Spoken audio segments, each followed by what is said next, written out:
Hello there, my name is Omar Hussein Abdullah and I'll be presenting on the title of Development of Fruit Sanitizer Using Citral Nanoparticles for Post-Harvest Application. Yes, you heard that correctly, fruit sanitizer. With the ongoing pandemic, everyone seems to know what a sanitizer is.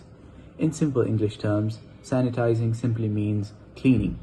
But in scientific terms, we usually use that for chemicals which are used to completely remove the microorganisms from the top of a surface. Fruits are widely consumed all over the world and are known to have a lot of benefits to the human body.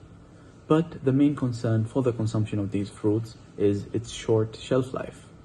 And this is due to the effects of the microorganism, thus the introduction of the fruit sanitizers. According to the Food and Agriculture Organization, about 60% of fruits and vegetables end up in landfills every year. And that is approximately $310 billion of loss per year. Those are really big numbers. I know what you're thinking. Has nobody thought about making sanitizers before? Research shows that there are a lot of sanitizers which exist currently, but most of them are chemically based.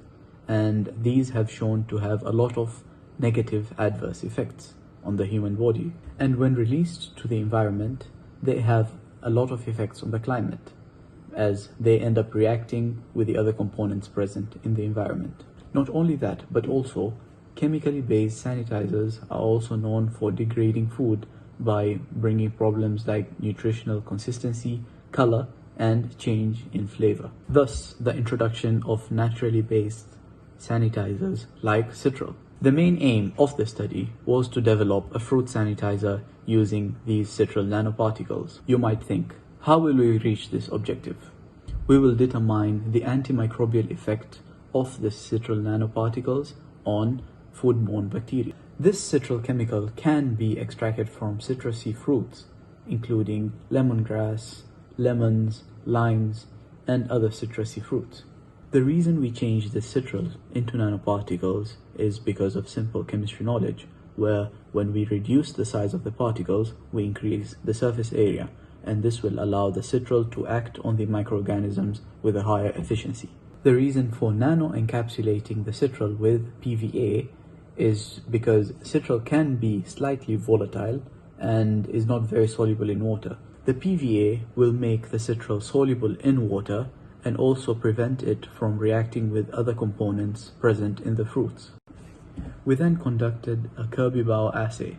This will allow us to observe the antimicrobial activity of the citral nanoparticles, and results will be shown in the next slide.